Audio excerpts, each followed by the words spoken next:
सालों पहले की बात है। एक नगर में एक राजा व रानी रहते थे। राजा के एक सुंदर व सुशील राजकुमारी थी। वह बचपन से ही श्री कृष्ण जी की बहुत बड़ी भक्त थी।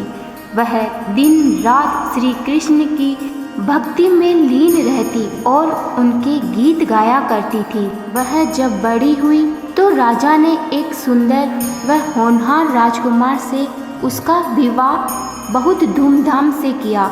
जब राजकुमारी ससुराल गई तो वहाँ पर भी वह अपनी दासियों व सहेलियों के साथ मंदिर में जाकर श्री कृष्ण जी के भजन किया करती थी। यह बात ससुराल वालों को रास नहीं आई और घर पर ही श्री कृष्ण जी का मंदिर बनवा दिया। घर पर ही पूजा करने को कहा।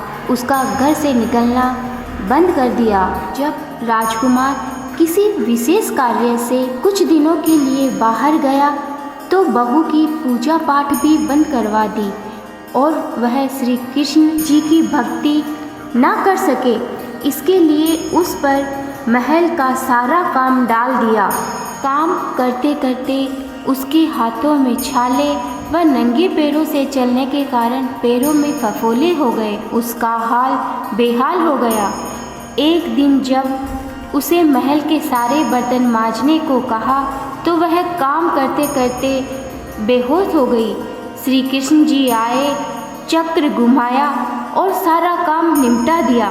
फिर अगले दिन उसे महल की सफाई का जिम्मा दिया तो वह थकान व छालों के दर्द के कारण काम करते करते श्री कृष्ण जी का नाम लेते लेते फिर से बेहोश हो गई। फिर भगवान जी आए और चक्र घुमाया और सारा महल साफ कर दिया।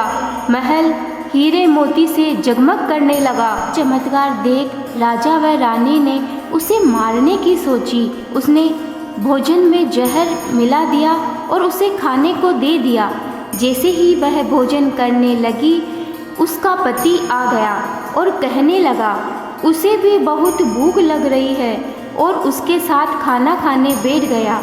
यह देखकर राजकुमार की माँ जोर से चिल्लाई कि बेटा ये खाना मत खाना, इसमें तो जहर मिला हुआ है।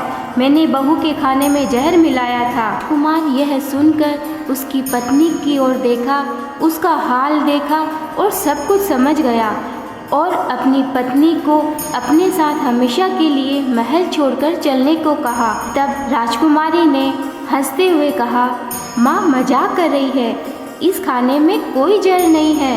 देखो मैं खाना खाकर बताती हूँ। और उसने श्री कृष्ण जी का नाम लेते हुए खाना खा लिया और कहा कि हम सब पर श्री कृष्ण भगवान का आशीर्वाद है। यह खाना जहर नहीं अमृत है। और फिर बहू का बाल भी बांका नहीं हुआ। यह देख सास उसके पैरों में गिरकर माफ़ी मांगने लगी।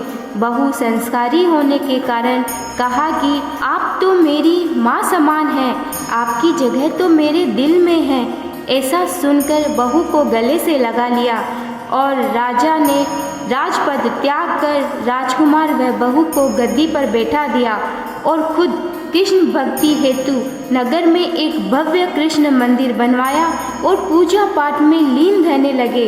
हे कृष्ण भगवान, जैसे आपने उस राजकुमारी पर अपनी कृपा दृष्टि बनाई रखी, वैसे ही सब कृष्ण भक्तों पर, कहानी कहने वालों पर, सुनने वालों पर भी बनाए रखना। बोलो कृष्ण भगवान की जय।